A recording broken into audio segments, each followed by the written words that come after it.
Nós aqui temos que, como diz aquele programa, nos virar nos 30, senador Jorge Viana. Amanhã, agora aqui, eu antes de chegar aqui, vim correndo, o fôlego ainda não foi totalmente recuperado, porque me informaram que seria o último orador da tarde, felizmente será Vossa Excelência e terei o prazer de falar. Na Comissão de Relações Exteriores, neste momento, o senador Aloysio Nunes Ferreira, que é o presidente da comissão, está recebendo uma delegação composta por 11 integrantes dos Estados Unidos da América, com o subsecretário adjunto de Defesa dos Estados Unidos, para assuntos do hemisfério ocidental também, assessorias militares norte-americanos, e todos muito animados com a ampliação das relações bilaterais no campo da defesa e em outros campos, e alguns acordos que foram feitos pelo Brasil em 2010, nós estamos em 2015, imaginamos que sejam ratificados já para que a visita da presidente Dilma Rousseff, dentro de 2 meses, aos Estados Unidos, seja coroada de êxito nesses acordos bilaterais. Já estão superadas as, digamos, divergências em relação à questão da espionagem, e agora é a hora, dadas as necessidades que todos os países estão enfrentando nos aspectos econômicos, de buscarmos a ampliação das relações. Afinal, o mercado americano é um grande importador de bens manufaturados do Brasil, e isso é relevante para a economia brasileira. Também, a propósito, registro o trabalho que a AmCham, a chamada Câmara de Comércio Brasil-Estados Unidos, vem realizando nessa aproximação no campo econômico. Já foram 3 missões de parlamentares de vários partidos aos Estados Unidos, a Washington, com encontros bilaterais em todas as áreas, seja no Departamento de Estado, seja na área do comércio, da agricultura e do próprio Capitólio, que é o Congresso americano. Todas com um grande, digamos, resultado e também com uma agenda comum de interesses bilaterais. Penso que a visita da Presidente da República vai consagrar exatamente esses objetivos maiores de uma relação que tem que ser vista e analisada, senador Cristóvão, sem preconceitos, uma relação com os Estados Unidos, o senador Cristóvão, que é o nosso mestre em educação, sabe o quanto dos brasileiros escolheram no Ciências Sem Fronteira as instituições de ensino superior norte-americanas, as mais importantes, entre as mais importantes do mundo, para o Ciências Sem Fronteira, que é também citado pelas autoridades americanas como um grande ponto de convergência e uma inflexão, eu diria até, nessa relação, porque esses estudantes trarão para o Brasil esses conhecimentos e essa formação de nível superior que é extraordinária. E eu, porque fiz referência à questão da educação e dessa convergência com os Estados Unidos, ressaltada pelo então embaixador do Brasil em Washington, Mauro Vieira, agora nosso chanceler, eu imagino que é sobre isso que o senador Cristóvão Buarque tenha levantado o microfone para uma parte para fazer alguma referência nesses aspectos desse grande programa que o Brasil criou e temos que destacar que é o Ciências Sem Fronteira. Com muita alegria, concedo a parte ao nosso querido senador e mestre Cristóvão Buarque. Senadora, muito obrigado pelas palavras gentis. Eu aproveito sua fala, porque nesse sábado passado eu tive a oportunidade de conviver com 230 jovens, a maior parte deles do programa Ciências Sem Fronteiras. Eles têm uma organização dos estudantes que estudam nos Estados Unidos. E organizaram um dia de debates e eu fui um dos convidados. E estive lá durante todo o sábado. E eu fiquei surpreso, não só com a qualidade deles, mas também com o compromisso deles em relação ao Brasil. Todo dia a discussão foi sobre o Brasil, sobre a ciência no Brasil, sobre tecnologia no Brasil, sobre o que é que eles podem fazer ao voltar para o Brasil. Eu quero dizer que eu fiquei satisfeito, orgulhoso de ver como o programa Ciências Sem Fronteiras tem estudantes como esse. E eu, que sinceramente coloco algumas contribuições que eu acho que poderia melhorar esse programa. Eu creio que ainda falta colocar estudantes que fiquem mais tempo. Eu acho que fica necessário ainda mais ênfase àqueles que voltarão para ser professores. Já tem uma pequena... No FIES já tem um benefício para quem vai ser professor na volta.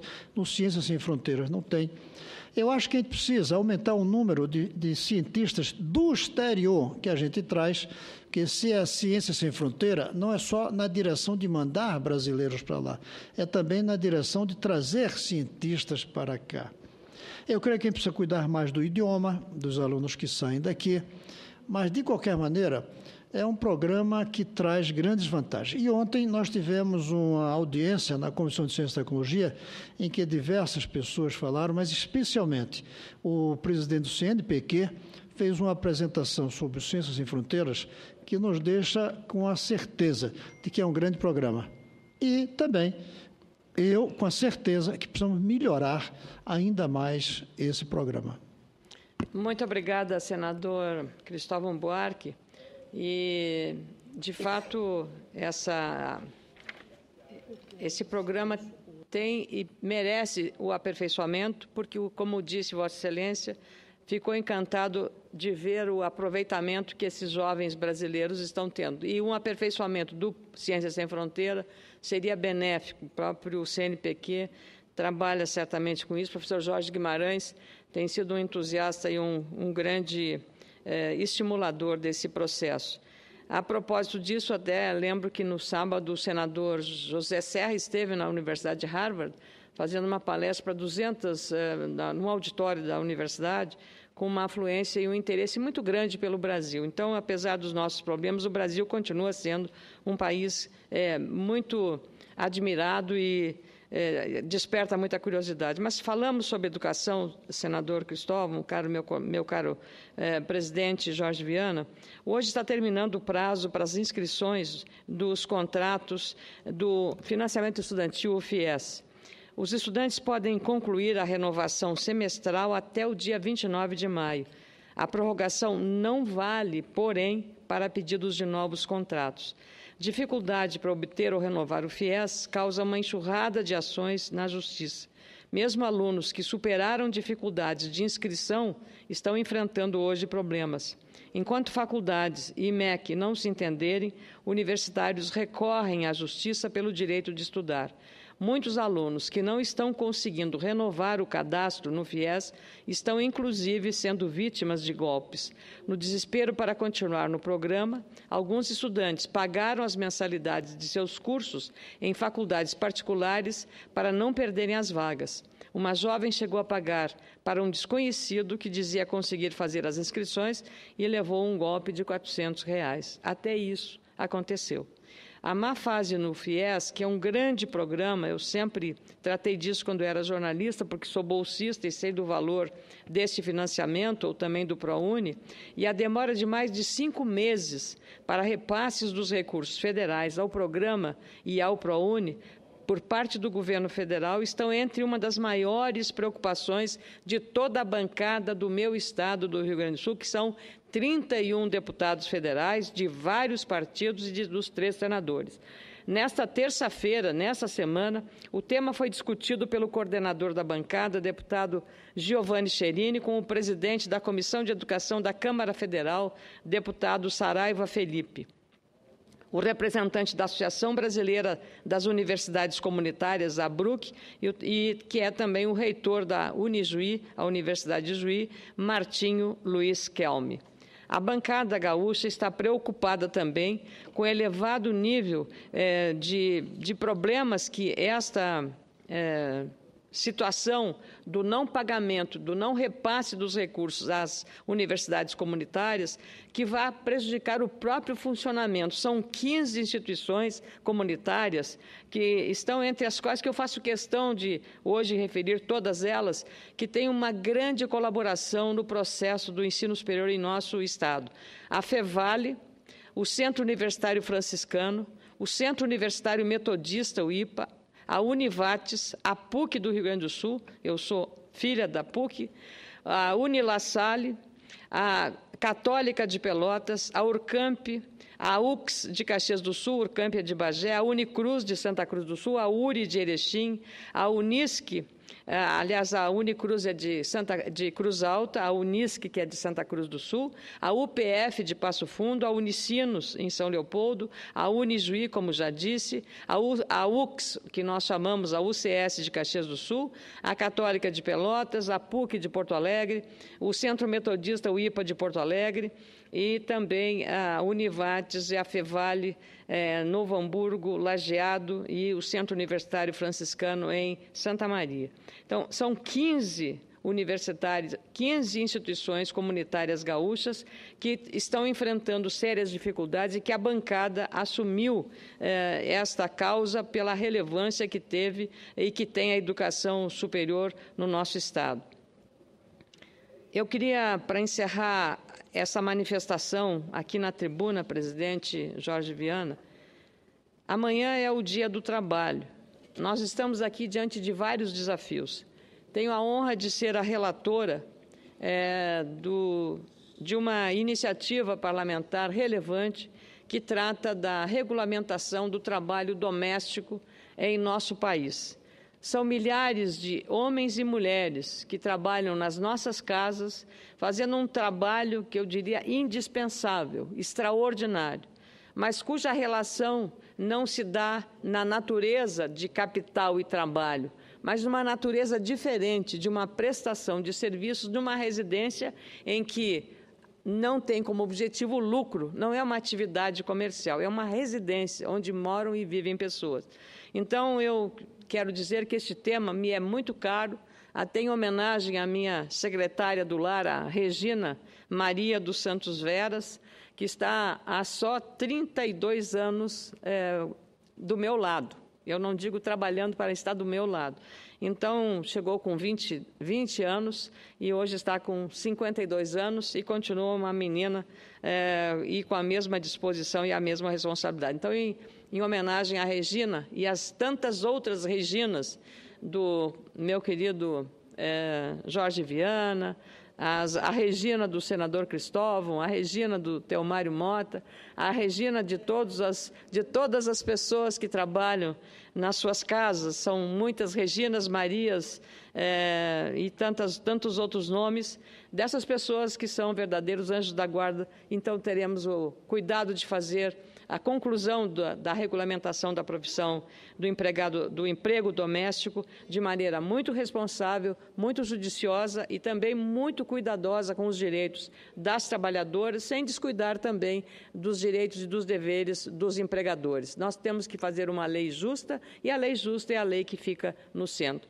Com prazer, concedo a palavra ao senador, a parte do senador Teomário Mota. Senador, eu quero parabenizar a Vossa Excelência. Vossa Excelência é uma das parlamentares desse Senado que a gente aprende a respeitá-la por tudo que Vossa Excelência representa. É uma pessoa centrada, uma pessoa comprometida com as causas sociais, comprometida com esse país, comprometida com o seu Rio Grande do Sul.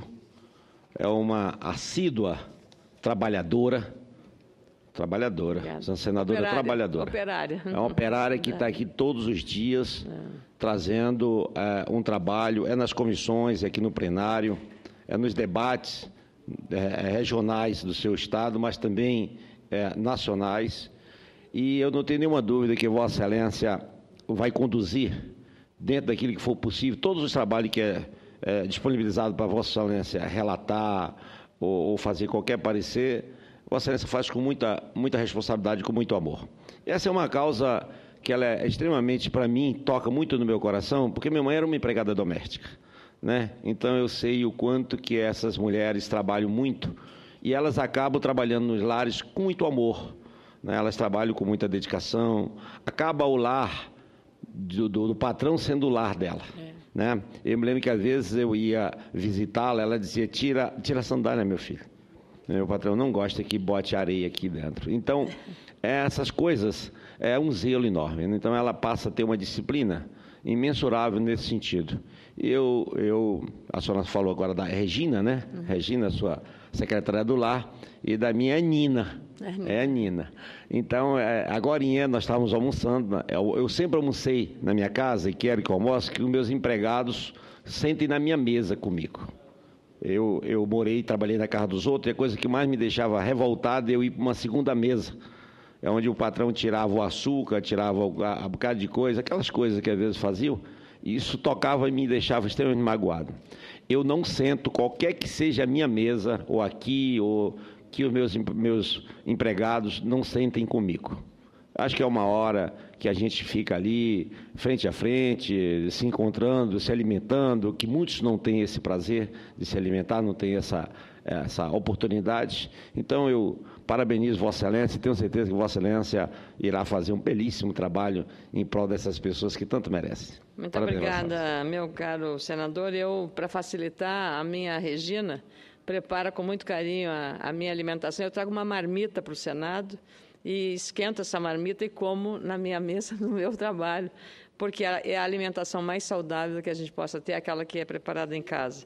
Então, apenas para compartilhar com o senhor e agradecer muito as referências.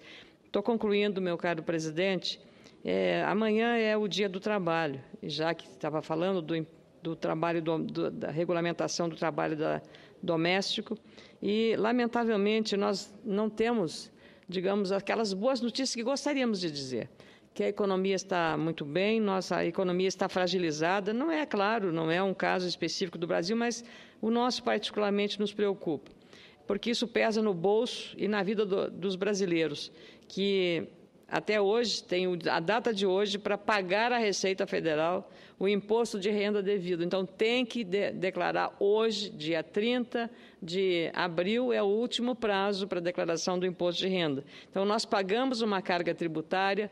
Eu acho que o imposto é uma questão de justiça. E paguei meu imposto, mas eu penso que a sociedade e o contribuinte merecem serviços de melhor qualidade. Pagamos muito e recebemos pouco.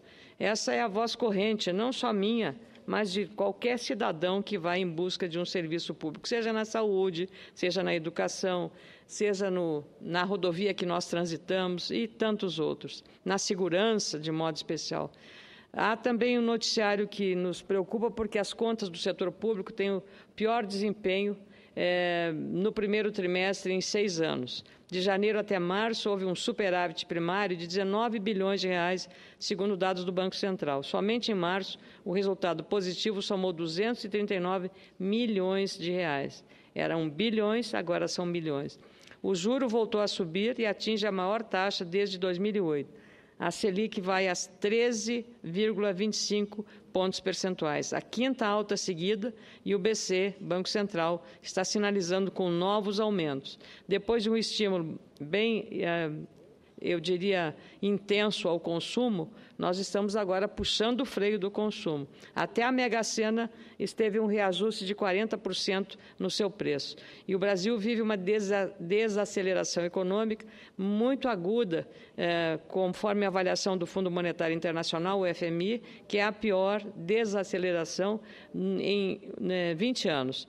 E o crédito para a casa própria está caindo pela primeira vez também em 13 anos. Então, esse cenário de preocupação, lá em Porto Alegre, eu conversei com a hotelaria, há uma queda de ocupação, índice de ocupação de apenas 25% dos hotéis, e também os serviços, uma queda no serviço de dentistas, de médicos, bastante acentuada. Então, eu penso que nas vésperas do Dia do Trabalho, nós temos que fazer um esforço maior aqui, primeiro, de não permitir de nenhum modo que qualquer direito adquirido a partir da Constituição de 88 dos trabalhadores, férias, adicional de férias de 30%, 13º salário, também abono, todos os direitos que os trabalhadores têm, horas extras, tudo aquilo que está assegurado na legislação não pode de nenhuma maneira ser fragilizado.